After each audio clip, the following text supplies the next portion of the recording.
Fabricando Ideias. Oferecimento IG, a sua piscina. Group 5E, transforme o físico em digital.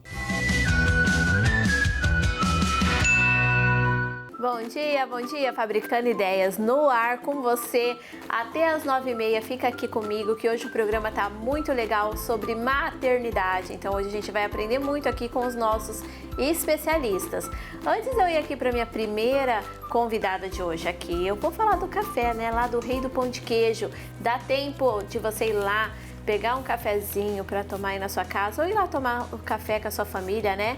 E também, gente, tem coffee break, eles fazem coffee break aí na sua empresa, viu? Então, fica a dica aí para você, o Rei do Pão de Queijo. E depois de falar desse café maravilhoso, a gente vai falar um pouquinho com a doutora Érica. Bom dia! Bom dia, Paula! A gente vai falar um pouquinho sobre a rotina, como ela influencia aí nas crianças, né? Então, fala um pouquinho desse assunto pra gente, doutora. Sim, a rotina, Paula. Primeiro, bom dia a todos. Nós, de novo, aqui no nosso quadro de Papo com a Fono. Adoro esse nome, é muito chique. Então, como a rotina influencia no desenvolvimento infantil, né? Então, a rotina, ela tem um papel crucial para o desenvolvimento infantil, porque ela traz o quê? Estabilidade, ela traz previsibilidade. Então, ela é muito importante para o desenvolvimento cognitivo, para o desenvolvimento acadêmico e não só por isso, mas também pelo desenvolvimento global da criança. Então, ela é muito importante para a criança, para o desenvolvimento infantil. E como os pais podem organizar essa rotina de forma correta, doutora? Sim, então os pais ainda têm muitas dúvidas, né? A gente vive num mundo muito dinâmico, né? Será que é importante? É muita informação, né? Muita informação, tudo muda muito rápido, né? Será que é tão importante a rotina realmente? Essa é uma dúvida que os pais trazem sempre pra gente. E sim, é muito importante, porque é muito difícil realmente implementar uma rotina com a criança, porque a vida dos pais é muito corrida, né? Então tem horário para ir trabalhar, chega muito tarde, então implementar uma rotina para a criança é muito difícil. Porém, é muito difícil também uma criança que não tem rotina, que não tem uma rotina estruturada, que não consegue organizar as suas tarefas.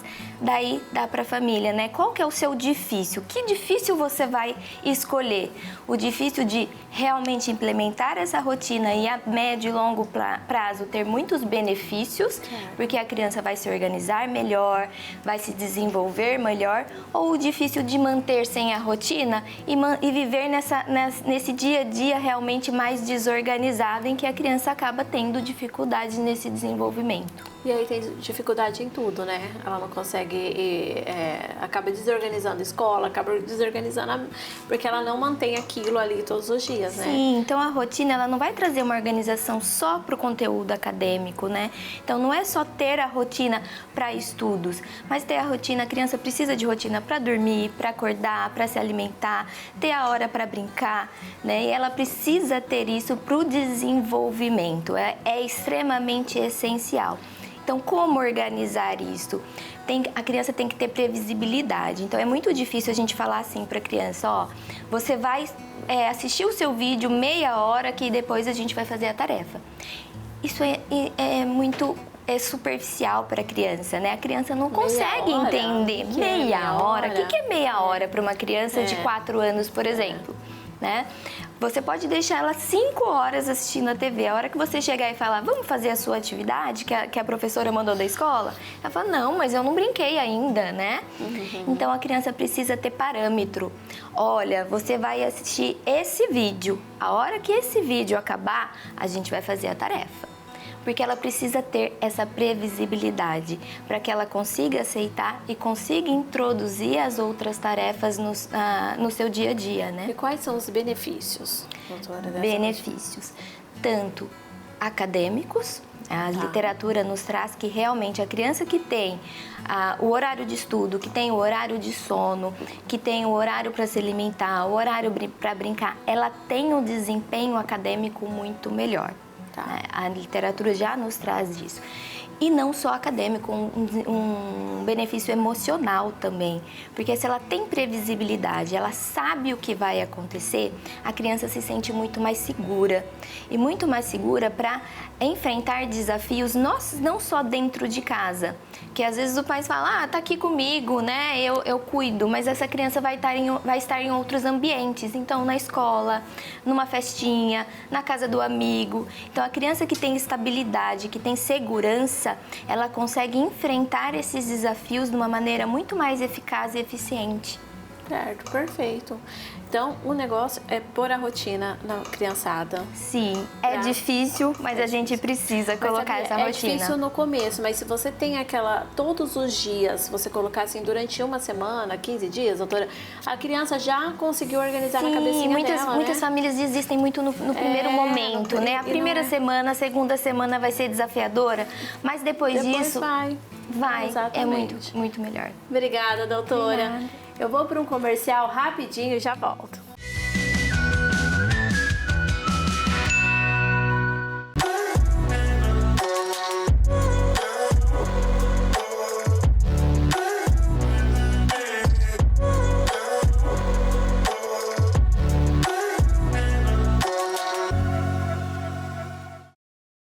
O Felizes para Sempre virou um pesadelo? Frieza, distanciamento e brigas estão cada vez mais frequentes? Então acesse semanacasamentorestaurado.com.br e descubra o caminho para a restauração do seu casamento. Torne-se o melhor entre os melhores através da sua imagem. Curso online de imagem e estilo com Camila Rocha, uma das maiores consultoras de marca pessoal do Brasil. Seja mais autoconfiante e acelere seus resultados profissionais, sociais e familiares. Aponte para o QR Code e inscreva-se. Acesse o site e invista em você. Olá, meu nome é Erika Piccoli, sou fonoaudióloga. Estou aqui para fazer um convite a você. Venha conferir o quadro de Papo com a Fono no programa Fabricando Ideias. O quadro é destinado a pais e profissionais que queiram saber mais sobre o desenvolvimento infantil. Espero por vocês!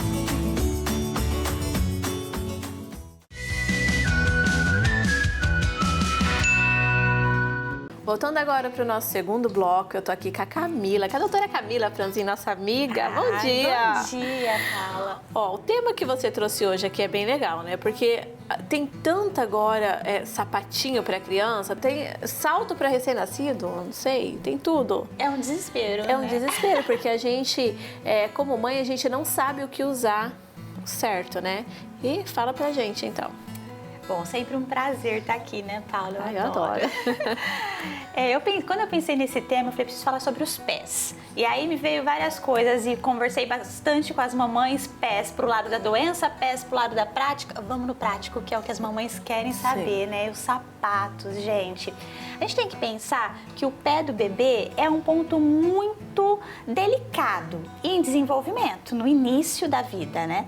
Só que depois é o nosso grande aliado para descobrir o mundo, né? Das brincadeiras e até como nós adultos. Sim. E então, o que a gente, quando pôr o sapato, qual sapato comprar, o que fazer? Essa é uma grande dúvida. Sim. Então, a gente precisa lembrar que no início, antes do bebê caminhar, o sapato é apenas decorativo. Eu não preciso colocar sapato nas crianças, né? A gente põe para aquecer o pé, uma proteção, mas os pezinhos precisam estar livres. Quando por volta de um ano, quando as crianças começam a ficar em pé de fato e usar os seus passinhos, nesse primeiro momento, não é necessário sapato. É bem importante. Tem aquelas meias que tem antiderrapante embaixo, que é o melhor, não é? A meia, Paula, ela engana um pouco a gente.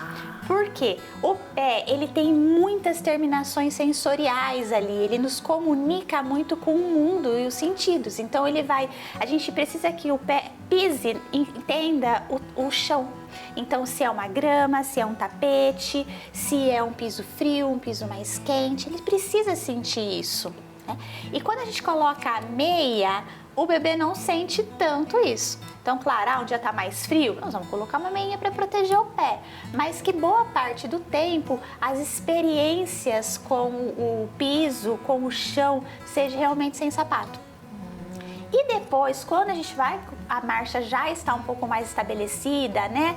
Nos primeiros meses ali que o bebê já começa a soltar a mãozinha, começa a ousar, aí a gente tem alguns sapatos que é melhor pra gente comprar. Aí vem as dúvidas, né? Então tá. Às vezes a gente vê aqueles, tipo esse aqui, um sapatinho mais fechadinho, mais durinho. E aí, olha...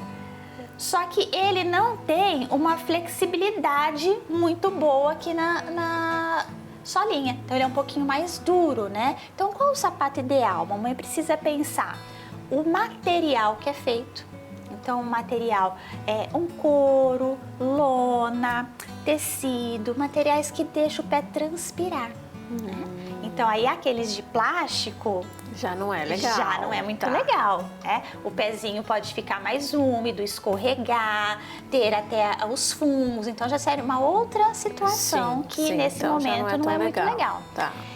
E a sola, ela não pode ser muito grossa, muito rígida, justamente porque a gente precisa que o pé tenha esse contato com o ambiente e sinta as informações que tá vindo ali para o neném ganhar um movimento adequado, né? A criança ter um desenvolvimento do andar e do pé. Então, uma sola mais fininha, que só aquelas sandalinhas, sabe que elas são abertinhas na frente e só passa a corrinha por cima? Sim. Os dedinhos ficam livres, né? Que tem essas sandálias há muito tempo.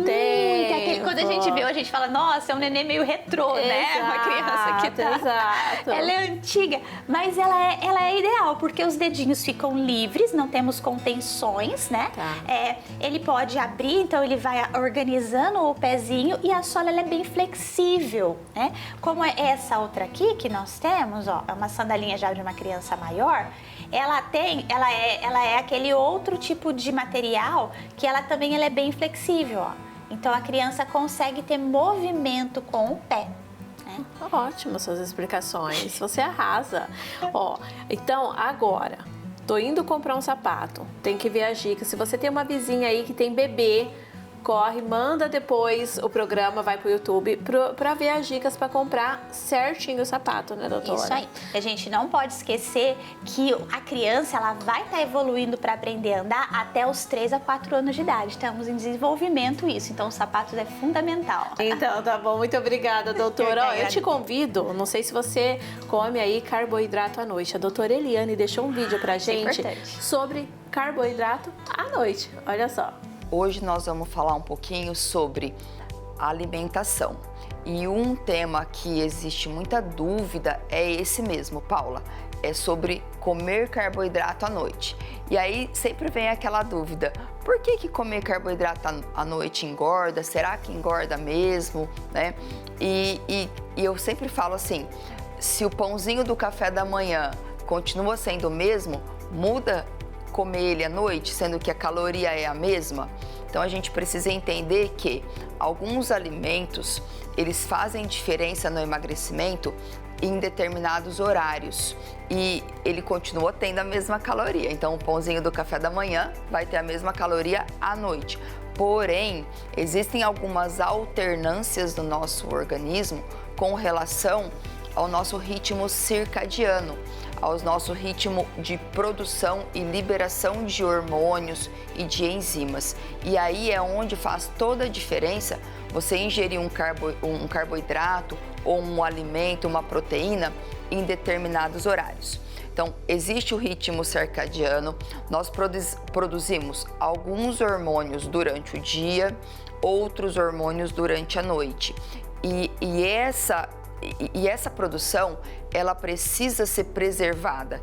Quando a gente desestabiliza essa produção dos hormônios de dia e de noite, a gente interfere diretamente no peso e no emagrecimento. Então, como é que a gente entende isso? Quando você ingere carboidrato, você produz mais insulina e quando você produz mais insulina, você tem um aumento do cortisol. E produzir insulina à noite, então quando você come um carboidrato à noite, você vai produzir mais insulina noturna. E a insulina é um hormônio que a gente precisa ter no nosso organismo mais durante o dia. Se você produz a insulina à noite, das 8 para frente, o que vai acontecer? Você vai reduzir a produção dos hormônios noturnos, que são os hormônios que mais emagrecem. Então, eu vou diminuir a produção de melatonina, de testosterona, de GH, de IGF-1, que são os bons hormônios que nos ajudam a emagrecer enquanto a gente está dormindo. E que são os hormônios que vão se manter durante o dia também. Então, é à noite que a gente produz. Então, o uso do carboidrato à noite, se você me perguntar, ele engorda mais do que durante o dia? Eu vou te falar, sim, o carboidrato noturno, ele vai favorecer o seu aumento de peso, principalmente à noite. E a insulina noturna, ela tem um detalhe, ela vai acumular mais a gordura abdominal, porque quando a gente produz mais insulina, é o hormônio que mais transfere a gordura, o alimento, o açúcar que se converte em gordura, para a gordura abdominal. Então, quanto mais você comer carboidrato à noite, mais ele vai atrapalhar o seu emagrecimento e mais ele vai produzir gordura abdominal. Aí você me pergunta, então o que eu devo comer na janta? A gente precisa substituir os alimentos por mais proteína, gorduras boas e fibras. Esse é o alimento ideal e nem é só para quem quer emagrecer, é para a saúde mesmo, porque quando a gente come carboidrato noturno, a gente aumenta o risco de depósito de gordura no fígado e depósito de gordura abdominal.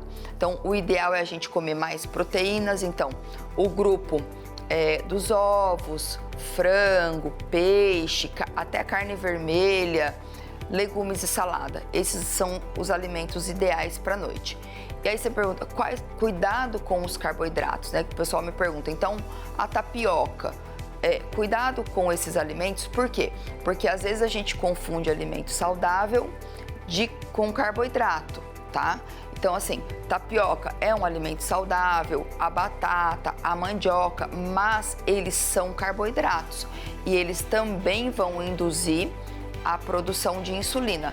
Então, quando eu faço uma crepioca noturna, eu tenho a tapioca, que é proveniente da mandioca, que é um carboidrato. Então, ela também vai induzir.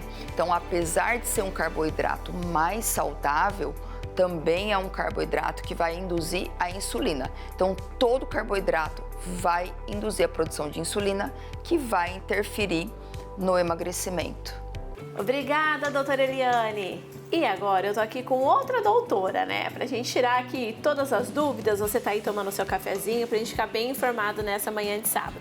Tô aqui com a doutora Márcia. Bom dia, doutora. Bom dia. E a gente vai falar sobre a homeopatia, porque assim, as pessoas acham que a homeopatia é igual um medicamento convencional, que toma e já dá resultado. E tem o tempo, né, doutora? Explica um pouquinho pra gente. Paula, é assim, a homeopatia, ela tem um resultado imediato? Tem. Ela, assim, quando você num quadro agudo, você vê o resultado em horas, dependendo se você então, faz um bom medicamento. A gente tem essa visão, doutora, porque não é um medicamento convencional. Por que tem essa visão, assim? É um mito, né? Que a homeopatia demora a funcionar. A homeopatia, ela pode ser usada em várias situações. Em quadros agudos, a gente vai repertorizar aqueles sintomas que estão aparecendo ali naquele momento. E quanto mais similar forem os sintomas que coincidam com aquele remédio que eu já conheço do estudo da homeopatia, ele tem resultado imediato. É lindo de ver. Eu acho que tirou a dúvida minha e de muitas mães agora. Sim. Uma vez eu tratei, uma mãe chegou para mim no consultório, a criança estava com amidalite purulenta. Eu falei, não, vamos usar a homeopatia, né, para tratar. Falou, nossa, doutora, acho que não. Digo, vamos usar. Aí eu dei para ela se sentiu segura, né? Porque eu tô ali com ela, qualquer coisa ela pode falar comigo. Tô ali. E amanhã, 24 horas, a gente vai reavaliar. No outro dia já não tinha mais pus na garganta da criança, ela ficou impactada, falou, doutora, eu nunca imaginei. Eu digo, a homeopatia, ela funciona nos quadros agudos lindamente. Você você tira quadros agudos assim de imediato, é muito mais rápido até que um remédio de alopatia. É que a gente é acostumado de outro jeito, né? Então, mas a homeopatia é aquilo que eu comecei no início. Você tem várias formas de tratamento. Eu posso tá focando no quadro agudo, tratar aquele quadro agudo. Aí esse mito vem de que a homeopatia a gente trata sintomas mais sutis, né? Do emocional, que a gente precisa procurar aquele medicamento de fundo, que esse remédio aí realmente demora, porque principalmente se falando de criança, é muito difícil você conhecer a criança. Comigo ela fica mais ou menos 1 hora no consultório. É muito difícil, porque é só uma parte do que eu vejo e o que ela mostra, né? Porque o que eu acho mais interessante da consulta de homeopatia é que a mãe fala... Como que é a consulta? É que a mãe fala, o pai fala, mas a criança tá ali, eu tô olhando para ela e tá ali. E a criança se revela. Isso daí é o mais importante Por isso tem alguns pediatras que os pais da mãe estão falando que aí o pediatra fica assim para a criança. Tá. Sim, tem essa troca, né? Sim. Doutora, então como é essa consulta homeopática? Chega lá, aí não é convencional que vai no problema. Não. Tem toda uma... A consulta homeopática, ela tem uma abordagem mais individualizada, né? Então, quando uma mãe chega para mim no consultório para eu fazer um atendimento de homeopatia, eu vou olhar aquela criança por inteiro. Então, eu vou olhar aquela criança, eu vou olhar o contexto em que ela está inserida, né, mãe, pai e a criança ali se revelando para mim. A criança, ela não, os sintomas físicos, eles já vêm de um outro momento, não é assim, eu simplesmente adoeço. Eu adoeço porque... Tem um porquê. Sempre tem um porquê. E como? A pergunta de homeopatia é sempre por que eu adoeci e como eu adoeço. Faz toda a diferença, porque cada pessoa adoece de uma forma diferente. E é nesse como eu adoeço que eu tenho o olhar da homeopatia e que eu vou individualizar aquela criança. Então, uma criança que chega para mim com um quadro de broncoespasmo, qualquer quadro agudo eu posso tratar com homeopatia lindamente. Então, essa é a dica de hoje da doutora Márcia. Homeopatia funciona imediatamente. Sim. Então é mito a gente achar que a homeopatia vai demorar. Então isso é muito legal pra gente levar para dentro das nossas casas, a gente que tem criança, para tirar um pouquinho, né, o medicamento convencional e poder usar aí a homeopatia. Muito obrigada, doutora. Ai, adorei. Nossa, tirou... Nossa! E eu vou chamar agora um recadinho rapidinho lá do Grupo 5E. Bom dia, meu nome é André Nascimento, eu sou do Grupo 5E, a empresa que é profissional na área de certificação digital. Eu estou aqui para convidar você para ser ou ter sucesso na emissão de certificado digital, como você ter parceiro, o que você faz, qual tipo de investimento você precisa ter para ter uma certificação digital aí no seu escritório, ou você que não tem escritório, quer ter um escritório e quer começar trabalhando com emissão de certificado digital. Nós temos um case de sucesso de pessoas que começou há 4 meses mexendo com certificado digital através do Grupo 5E e hoje ele tem sucesso. Você pode ligar para ele, é uma empresa de Matão, ele é um contador, hoje ele é especialista na área de certificação digital, ele deixou o negócio de contabilidade porque ele viu na certificação digital uma forma de ganhar dinheiro. A diferença hoje em relação a isso é porque no certificado digital você não tem inadimplência e é uma obrigação, a pessoa precisa do certificado digital. Então você que quer conhecer como que faz, como que você pode se tornar um agente de registro ou um parceiro, você vai ligar para a gente e a gente vai te orientar de como você hoje ter sucesso e ganhar dinheiro com certificação digital. Muito obrigada, viu, pessoal do Grupo 5E. Certificação digital, gente, ó, é muito bom. Você não precisa mais ir no cartório, aí você consegue resolver tudo ali da sua casa. É muito legal, ou do seu escritório. Então entre em contato lá com o pessoal, viu? Eu vou tomar um café rapidinho, tirar mais dúvidas aqui com a doutora Márcia e já volto. Sabe aquela história de aprender brincando? Pois é, aqui nós te ensinamos. Olha que legal, temos o jogo das emoções. Através desse jogo você consegue ensinar as crianças a lidar com as emoções e até mesmo identificá-las. Venha para nossa página, conheça todas as nossas coleções. Quer descomplicar o seu negócio no mundo digital? Meu nome é Ingrid e eu sou estrategista de marketing para as redes sociais.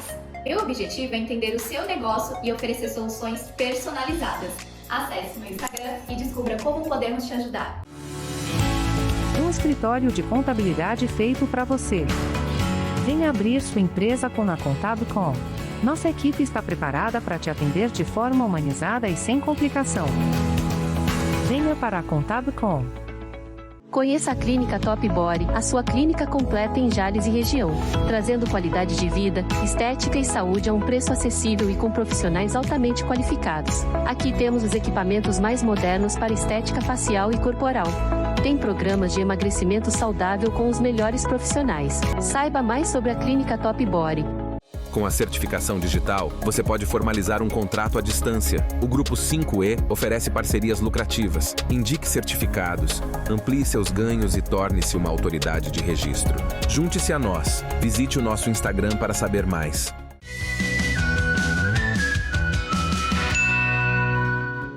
Estou aqui no nosso terceiro bloco com a Josiane Santana, nossa mamãe inclusiva. Bom dia! Bom dia, Paula. Ai, adoro mamãe inclusiva. E a gente vai falar aqui sobre um tema, vê se tá certo, Pedia Suite. Exatamente. Tá certo? O que é o Pedia Suite? O Pedia, isso. Embora ele tenha o nome de Pedia, que lembra muito pediatria, né? É uma técnica que é utilizada também para pessoas adultas, idosas, né, que sofreram acidentes, enfim. Não é só para criança. Tá. O Pedia vem de pediatria, o Suite vem de órtese.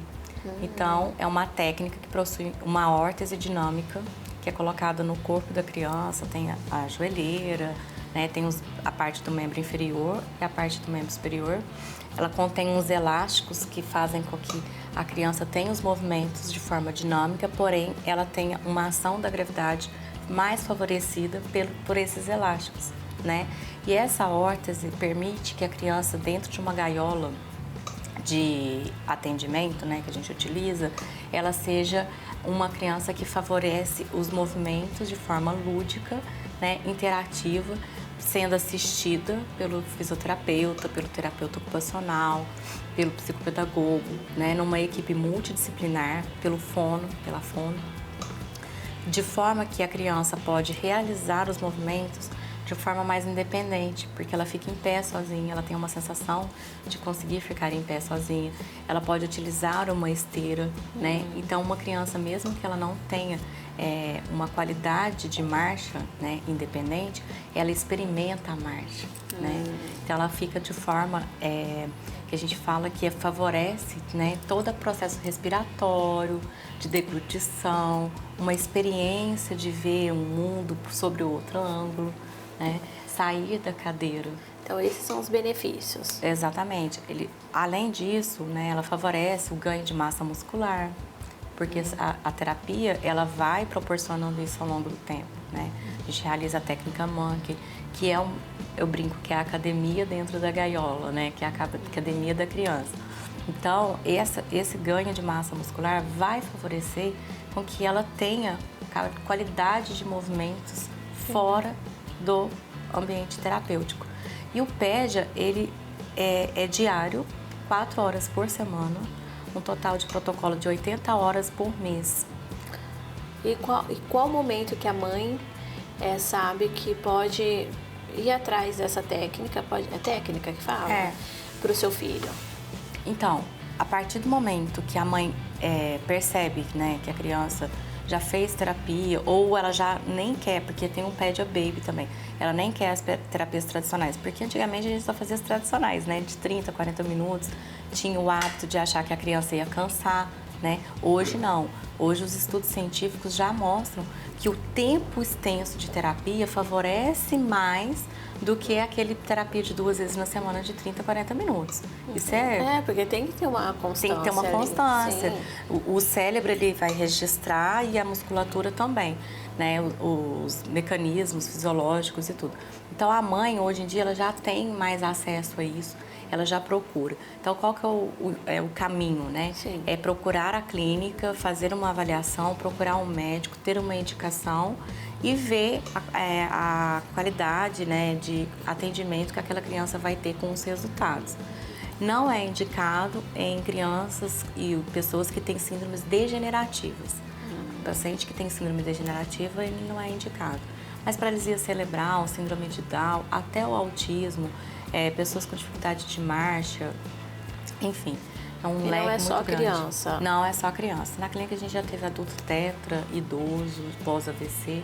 E os resultados, eles são visíveis, assim, porque além da terapia ser intensiva, ela tem um momento de semi-intensivo, que aí são 52 horas ao mês.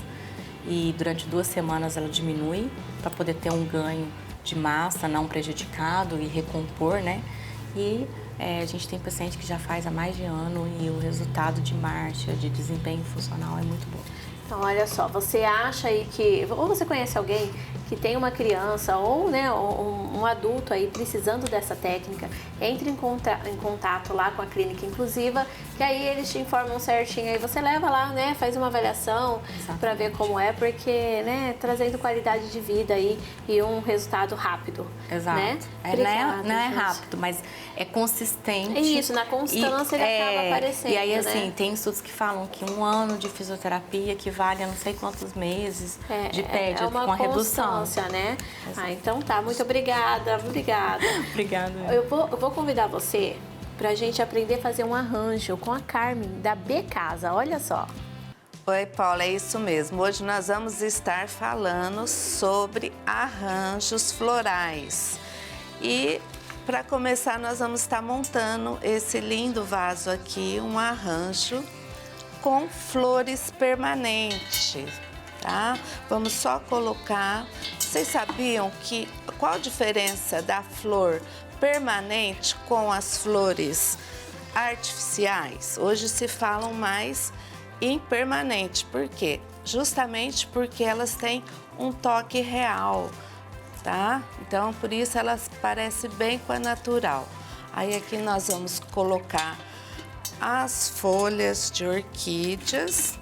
E ó, o nosso arranjo está pronto, gente. Bem fácil, fica lindo para um aparador, para você colocar num hall de entrada, num banheiro, bem facinho. Outra dica que eu quero estar falando para vocês é sobre a cestaria. Hoje elas estão em alta na decoração. Aqui nós trouxemos uma cesta e olha que prática, gente. São buquezinhos de samambaia e só foi colocado. Então eu estou ensinando de um jeito que fica bem fácil para vocês fazerem aí em casa.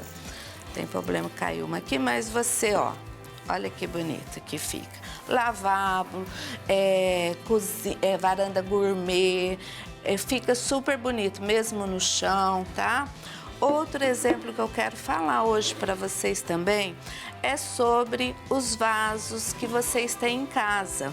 Ah, eu tenho um vaso que eu ganhei da minha mãe, da minha avó, que nem esse caso aqui, gente. Esse vaso, a cliente ganhou da mãe dela, ou seja, tem 70 anos esse vaso. E ela queria que nós fizéssemos um arranjo. Então foi feito um arranjo mais contemporâneo, nas cores outonais, e assim ela vai poder estar utilizando esse arranjo. Olha o detalhe que ele ficou, né? Então, se você também tem um vaso que você goste na sua casa, nós da B Casa desenvolvemos. Este é um dos queridinhos do momento, que são as flores desidratadas. Aqui nós temos um mix de flores e folhagem desidratadas, né, que são as naturais se foram desidratadas, e nós montamos esse arranjo aqui, ó. Também fica lindo, se usou muito nos anos 80 e agora veio com força total para estar usando. Então essas são as dicas da B Casa hoje para vocês, decoração. Precisa reformar teus vasos, quer dar um up na sua casa? Venha para a B Casa que nós temos infinitos modelos e variedades, tanto de flores como vasos. Obrigada, Carmen. Olha só, gente, vai lá na B Casa, tem cada coisa linda. E tem loja aqui e em Barretos, viu? E eu vou terminando por aqui. Quero agradecer aí, ó, vai passar no seu vídeo agora, os nossos patrocínios aqui, parceiros do programa, que estão com a gente todo sábado. Muito obrigada.